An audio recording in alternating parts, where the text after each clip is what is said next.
Coming up on Valley View News, Echo Park Lake's controversial fence starts coming down after 2 years. Put them in a place where they could find help. Plus, rain is posing a challenge for LA street vendors. And could artificial intelligence be taking over newsrooms? What's going to stop people from questioning every photograph they see in the news? Hello and welcome to Valley View News. I'm Sonia Hugh. And I'm Zina Taher. A Huntington Beach protest over the indictment of former President Donald Trump turned violent over the weekend. 2 of the dozens of demonstrators there were injured when onlookers hit them on their heads with skateboards. One of the victims was taken to the hospital. Both are expected to be okay. Trump is facing more than 30 counts related to business fraud. He is being charged for alleged hush money payment to adult film star Stormy Daniels. A $130,000 payment was issued and recorded as a campaign expense to keep Daniels from speaking about the alleged affair between her and Trump.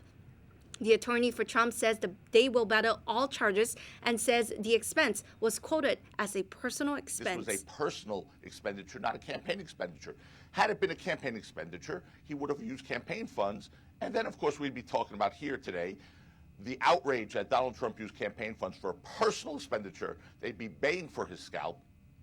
He is the first president in U.S. history to face criminal charges. The former president will appear in a Manhattan court this week to be arraigned. Measure ULA is set to kick in this month, and Los Angeles may soon have hundreds of millions of dollars available to use for affordable housing and homelessness programs. The so-called mansion tax was approved by voters last November. It's a 4% tax on properties that sell for $5 million or more. That tax increases to 5.5% if the property is worth more than $10 million. Some real estate brokers say it could prevent developers from building apartment complexes in LA. That could slow the number of new housing units built in the city. But supporters say it'll raise $900 million each year for housing and rehabilitation. The mansion tax applies to all real estate sales in LA, including apartments, retail, and other structures. After 1,000 days, LA's COVID-19 emergency has officially ended. It brings an end to any COVID-related renter protections in LA. Masking is still required by employees in healthcare facilities. Restaurants will no longer be able to use outdoor seating on public walkways or parking lots unless they have a permit. The city of Sacramento has announced it will let a homeless encampment stay on public land. The decision comes as groups of unhoused people have been living on a city-owned lot for more than a year. City officials have agreed to lease the land for free for up to 4 months to a nonprofit group. People can park their cars or RVs on the property, and the city will even provide up to 33 trailers for people to live in. The city says the site will be self-governed by what it calls a resident council. There will also be an operations plan that must be approved by the city council in the next 30 days. After nearly 2 years, a controversial fence surrounding Echo Park Lake has been taken down. Valley View News' Zina Taher has more on why the fence removal faced support and opposition. LA natives visiting Echo Park this week may have noticed something a little different. The chain link fence that bordered the neighborhood's lake for 2 years is gone. The fence was installed under the direction of former Councilman Mitch O'Farrell after hundreds of unhoused people were evicted from the park. There is a really large encampment of houseless people that were living here, and they had a really complex and impressive community network that they had built up over time. Now, newly elected Councilman Hugo Soto Martinez has had the fence removed. He plans to have service providers, outreach workers, and unarmed responders stationed at the park to prevent another encampment and address any safety issues. It's better that they come here and we know where they're coming, and so to prevent that from happening again, put them in a place where they could find help. The crews commissioned by Soto Martinez made really quick work of the chain link fence that used to surround the border of this entire park. And now this is pretty much all that's left. I mean, it definitely feels like it belongs to the city now. I think being in Cage, it was a little weird. A neighborhood group has put up a petition to keep the fence up. It has garnered more than 1,000 signatures. Commenters cited fears about a new homeless encampment popping up and additional crime in the area. Reporting from Echo Park for Valley View News, I'm Zena Taher. The city of LA is stepping in to take control of 2,000 housing units on Skid Row that are in danger of being shut down. LA Mayor Karen Bass and City Attorney Heidi Philistine Soto announced a plan to repair the units this week. It comes after the Skid Row Housing Trust said it wouldn't be able to keep operating its 29 buildings any longer. Conditions have deteriorated in units and the trust does not have the money for repairs. The buildings currently house 1,500 people. It could cost California more than $800 billion to compensate descendants of slaves for generations of over-policing, disproportionate incarceration, and housing discrimination. Economists say that's more than 2.5 times the state's $300 billion annual budget. The total does not include a recommended amount of money to be paid to each individual. Instead, lawmakers will need to decide how much each person is owed.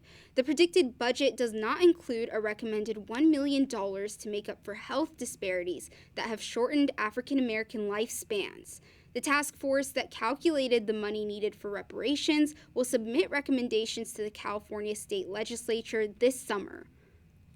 A California bill aims to create an Amber Alert for missing individuals in African American communities. Senate Bill 6373, or the Ebony Alert, would specialize in missing Black women, girls, and youth. Senator Stephen Bradford, who proposed the bill, says they're often ignored. He says their cases get less attention from authorities and the media and often from law enforcement. Senator Bradford says he's hoping the bill makes it to the Senate floor and then to the Assembly from there. Tourism in the San Bernardino County mountains has been scarce since the area was hit by recent storms. Locals say this time of year is normally busy, with visitors hitting the slope and supporting small local businesses. But this year's intense snowstorms forced many highways in the area to close to anyone who wasn't a resident. Although most roads are now open, many business owners say they haven't seen the expected number of tourists. The southbound 5 freeway in northern LA County was closed over the weekend for repairs. Recent rains led to a landslide that collapsed the freeway's shoulder north of Castaic and south of Gorman. Video from California Department of Transportation's Twitter shows chunks of pavement falling off the roadway last week as the landslide grew in size. 2 right lanes were closed for days before repairs were made. I'm so done with the rain in LA causing everything to be destroyed.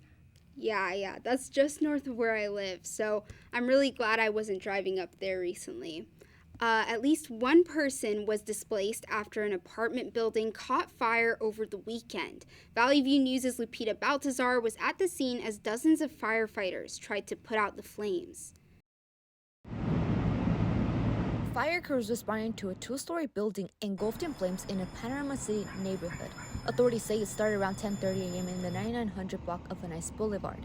Oh, I was not in the building, but one of the tenants called me that the whole building was on fire, and I got scared. But I'm glad it was only one unit. Rafael Morales is the building manager. He says all the residents in the building were terrified the fire would extend to other apartments, so they evacuated immediately. I'm not a person that cries in front of people, but I just end up crying because it just brought me back to my father's death, and I didn't want nobody else getting hurt. Firefighters were able to extinguish the flames before they extended to other units, but at one point the flames were so intense there was a slight risk of collapse.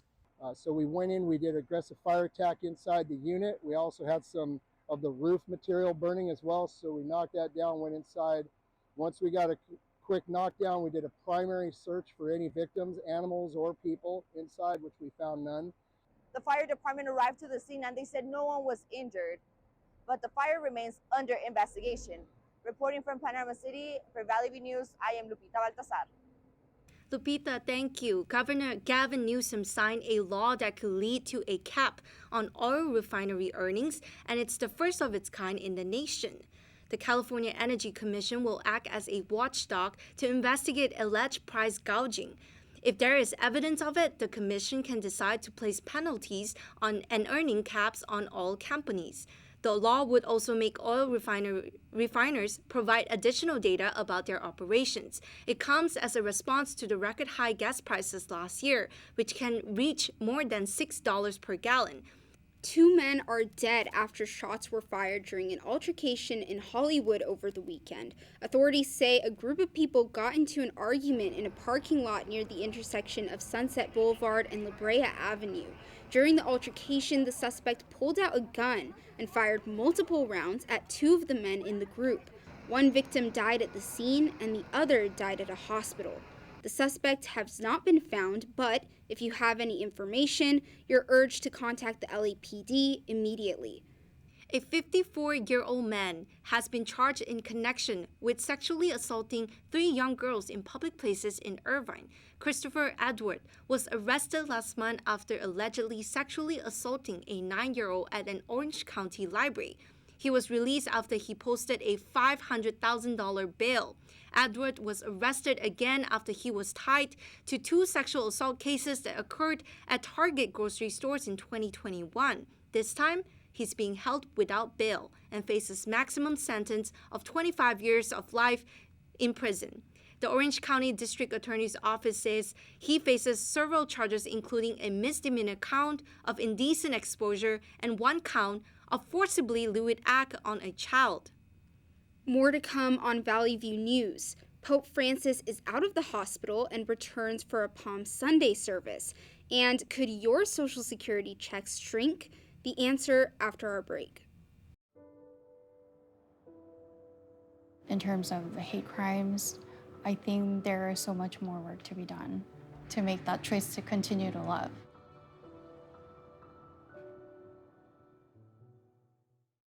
Welcome back. We take a look into a potential deal between North Korea and Russia. It may include weapons in exchange for foods. Andrea Peña Reyes is in our digital media center with the details. Andrea? Thank you, Sina. More on that in a moment. But we begin with some news on our coast. The U.S. is calling on Russia to release in prison Wall Street Journal reporter Evan Gershkovich. Secretary of State Antony Blinken demanded the release in a phone call to Russia leaders. Gershkovich reported in Russia for 6 years before he was arrested last week on spying charges.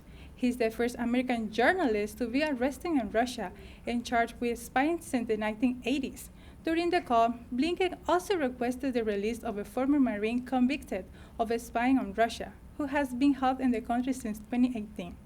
A Mexican court has issued arrest orders for 6 people in connection to a fire that killed 39 migrants at the detention facility in the city of Juarez. They include 3 officials from the National Immigration Institute, 2 security guards contracted by the agency, and the migrant accused of starting the fire. 5 of the 6 had already been arrested and will face charges of homicide causing injuries. Investigators are still trying to determine how the fire started. Pope Francis led the Palm Sunday service a day after he was discharged from the hospital. He was hospitalized Wednesday after complaints of breathing difficulties. He quickly recovered with an infusion of antibiotics. Despite his health scare, the Vatican says it will continue with Easter events this week. The Pope thanked the Pope for their prayers at the end of the service. North Korea wants to make a deal with Russia to exchange weapons for food. National Security Coordinator John Kirby says there are concerns that Russia will gain over 2,000 weapons. A deal like this between the countries will directly violate some UN Security Council resolutions. Kirby says they have also taken note of the North Korea recent statement that they will not provide or sell arms to Russia. The relationship between the 2 countries will continue to be monitored. Higher gas prices will be underway. Saudi Arabia and other OPEC oil producers announced they will cut production by more than 1 million barrels a day throughout the end of 2023, starting in May. The move comes as a surprise. Analysis says it will cause an immediate spike in gas prices in the United States. The ABC News reports prices could spike about 26 cents per gallon nationwide. That is not including the hike in prices expected when refineries switch to their more expensive summer gasoline blend.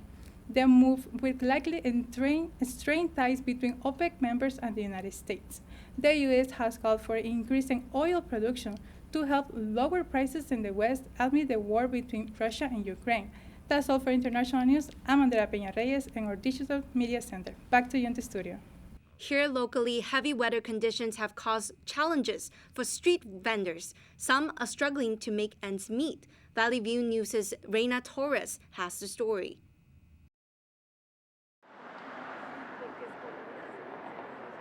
Street vendors in the cities of Hawthorne and Englewood face challenges during winter weather conditions. The rain doesn't attract many customers. Vendors are left without profit. And if that wasn't bad enough, the cold and the rain often ruin their merchandise.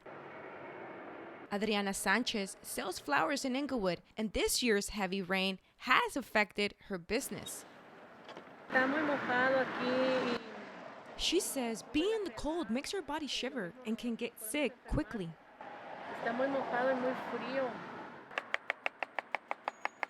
Ernesto Garcia sells fruit in Hawthorne. He says the rain and cold often make him sick and make it nearly impossible to make ends meet.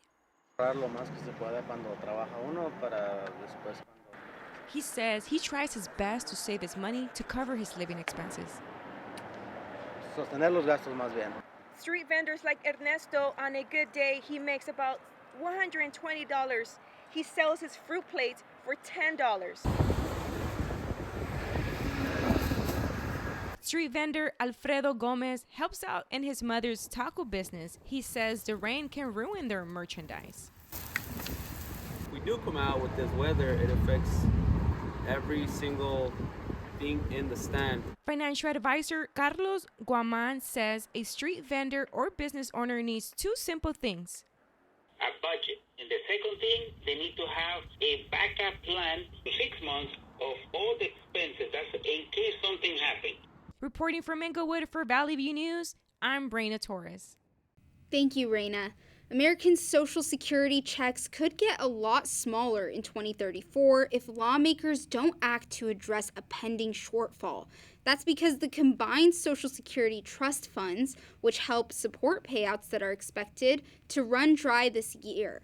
That fund's reserves will be depleted, and the program's continuing income will only cover 80% of benefits owed. The deficiency would come 1 year earlier than the trustees projected last year. About 66 million Americans received Social Security benefits in 2022. President Biden approved a disaster declaration for Arkansas after tornadoes affected the South and Midwest. The state was hit by a massive tornado last week, killing at least 5 people and injuring several others. The declaration provides federal funding to help with recovery efforts in the state's Cross, Lone Oak, and Pulaski counties. Other counties will also be included once further damage assessments are complete. The federal government has filed a lawsuit against Norfolk Southern over environmental damage caused by the train derailment in East Palestine, Ohio. The U.S. Department of Justice is seeking to hold the company accountable for polluting the nation's waterway. Government officials say tests have not found dangerous levels of chemicals in the air or the water. Norfolk Southern CEO Alan Shaw has repeatedly apologized for the derailment, and the company has pledged to pay for the cleanup. NATO has officially banned staff members from using TikTok on their devices. It is due to concerns over the Chinese government potentially accessing user data through its parent company ByteDance. Earlier this month, TikTok CEO Shou Chew informed lawmakers the Chinese government had no access to user data. Instead, he says TikTok stores its data in the U.S. with American company Oracle. Western governments are still skeptical. I can understand why they're skeptical. I personally, I think it's an overreaction, but I love TikTok, so that's me. When we come back, the jury has reached a verdict in Gwyneth Paltrow's trial. Also, WrestleMania slams Hollywood. Stay with us. Today, we face an unprecedented crisis. Tens of millions of refugees have been forced from their homes. But you can make a difference. Turn disruption and despair to hope and opportunity. Even small amounts make a big difference. provide shelter, support, or jobs in your community. The more we understand, the greater sense of belonging we create. Act now. Visit supportcrisisrelief.org. Welcome back. This month's Vogue Philippines issue featured Vogue's oldest cover model ever. Apo Wango is a 106-year-old tattoo artist from Buscalan. She is one of Philippines' traditional Kalinga tattoo artists. Wango uses a bamboo stick, a pomelo tree's thorn, water, and coal to create the tattoos. Since only blood relatives can inherit this art, she's been training her grandnieces. Vogue Philippines editor-in-chief says Wango represents the ideal beauty for Filipino culture. Have you ever considered getting a tattoo in the Philippines? I have, but the method that she used seems really unique and I've never tried it before, so I'm not really sure. A jury dismissed the claims of a retired optometrist who sued Iron Man actress Gwyneth Paltrow for ski collision injuries he suffered in 2016. Terry Sanderson and Paltrow crashed at a Utah ski resort's beginner run. He sued the actress for more than $300,000 in damages, including 4 broken ribs and a severe concussion. However, Paltrow only asked for $1 plus attorney's fees. The decision ultimately hinged on which skier was higher up on the slope. According to a largely unknown skier code of conduct, the downhill skier has the right of way. After a brief deliberation, the jury decided that Sanderson was at fault. Dolly Parton and Garth Brooks will host the 58th Academy of Country Music Awards. Parton says she's excited to share the stage with Brooks for the first time. That same night, Parton will also premiere her lead single from her new rock album. The nominees and performers haven't been announced yet, but the Academy of Country Music says country music's biggest stars will be celebrated. The awards show will be live from the Ford Center in Texas on May 11th. Prime Video will stream it worldwide, and it'll be rebroadcast for free on Amazon Freevee the next day. Hundreds of tech leaders and researchers, including Elon Musk, are calling for a pause in the development of advanced artificial intelligence systems. They warned in an open letter that AI presents risks to society and humanity.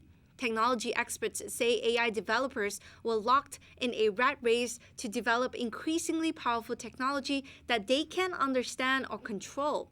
They called for a pause in AI development to allow time for the creation of safety protocols. The letter called on governments to forcibly stop development if developers were unable to take a self-regulated break. Now the unknowns of AI are causing fear in technology experts and the general public. Valley View News' Isabella Warren tells us about the impacts of AI. Artificial intelligence can create incredibly realistic images that are not that far off from photos taken by cameras. While this technology has brought many benefits, it's also raised concerns about its potential impact on journalism and politics. California State University Northridge professor David Blumenkrantz has been researching the abilities of these AI programs. How can I put it? Like the illegitimate stepchild of citizen journalism, right? Where they can just become part of the dialogue in this sort of, lazy way. An AI-based website, ChatGPT, can be used to write anything. Does this text look familiar? That's because I used the site to write the entire script for this story. AI can make it seem like I'm in front of the White House right now, when actually I'm at the studio on the other side of the country. AI-generated images have also been used to create fake news stories, which can be difficult to spot. Images of Donald Trump being arrested spread across the internet recently, and many viewers believed it. But when it's misrepresented as news, that erodes the credibility. And it's like a slippery slope. Once you do it once, what's going to stop people from questioning every photograph they see in the news? As newsrooms continue to experiment with new ways of telling stories and reaching audiences, it will be interesting to see how AI develops and how it can be used most effectively. Reporting in Northridge for Valley View News, I'm Isabella Warren.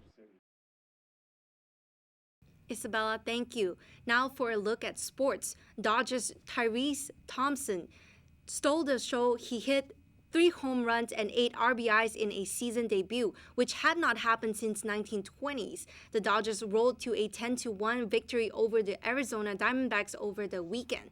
Thompson not only took his frustrations on a left-hander, but he helped the Dodgers to an easy victory.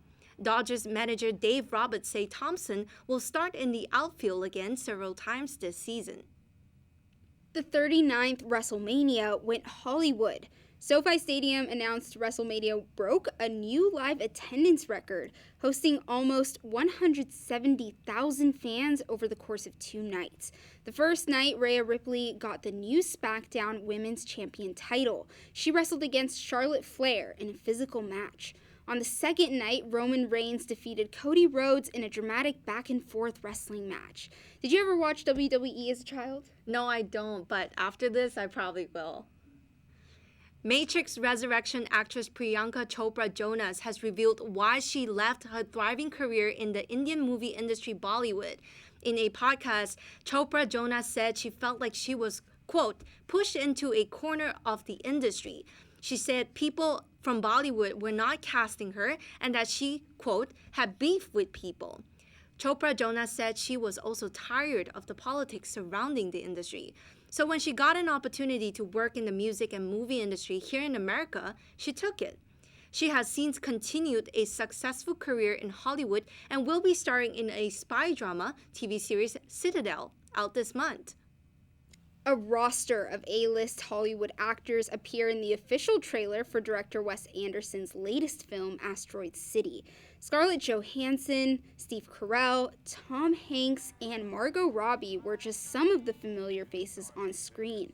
The trailer shows actor Jason Schwartzman's character asking his father-in-law, played by Tom Hanks, to assist him with his kids while he deals with his broken-down car in a place called Asteroid City. Soon, aliens arrive, and everyone is stuck in Asteroid City, quarantined, and told not to leave the area. The movie is set in 1955 in a fictional American desert town. Asteroid City will hit theaters on June 16th. Do you own an iPhone? If so, check out its newest software update, iOS 16.4. The update includes several features, security enhancement, and new emojis. The 21 new emojis are a combination of animals, hand gestures, and objects. Apple also released a software update for the Apple Watch. You can find both updates through the settings. Are you excited? I'm a huge Apple fan. Yeah, I love the really weird emojis. I like to pick obscure ones and send them to people so they don't know what it means. It's very cryptic. That's all for us at Valley View News. I'm Zena Taher. And I'm Sonia Hugh. For stories any time of day, go to our website, CSUNValleyView.com. Thanks for watching.